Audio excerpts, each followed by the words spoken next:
Once upon a time, in a small village nestled amidst lush green fields, there lived a wise old man named Samuel. Samuel was known throughout the village for his incredible wisdom and his unique perspective on life. People from far and wide would come to seek his advice, particularly on matters of wealth and prosperity. One day, a young man named Thomas approached Samuel with a question. "Wise Samuel," he said, "I have been working tirelessly to accumulate wealth. I desire to be rich and powerful, but I feel as though something is missing. What is the secret to true wealth?" Samuel smiled warmly at Thomas and invited him to sit down. He began his tale. Long ago, there was a wealthy merchant named Jonathan. He had amassed great riches through his business ventures and was the envy of many. People believed he had achieved true wealth, but little did they know, Jonathan carried a heavy burden within him. Despite his wealth, Jonathan was always consumed by the fear of losing it all.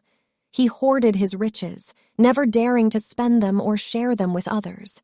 He built high walls around his mansion and hired guards to protect his treasures. His life was devoid of joy and fulfillment as he constantly worried about safeguarding his wealth. One day, Jonathan fell gravely ill. As he lay on his deathbed, he realized the true nature of his wealth. He called for his family and friends, urging them to gather around him. "I have lived my life pursuing material wealth," he said, "but now I understand that true wealth lies not in what we accumulate, but in what we give and how we touch the lives of others." With his last breath, Jonathan pleaded for his loved ones to use his wealth to make a positive impact in the world.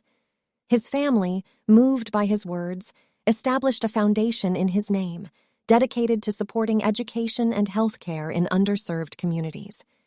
News of Jonathan's selfless act spread far and wide, and his story became an inspiration to many. People began to realize that true wealth is not measured by the size of our bank accounts, but by the impact we have on others and the world around us. "So, my young friend," Samuel concluded, "if you seek true wealth, remember Jonathan's story. Seek not just material riches, but also the wealth of compassion, kindness, and generosity. True wealth lies in sharing our abundance, uplifting those in need, and leaving a positive legacy for generations to come."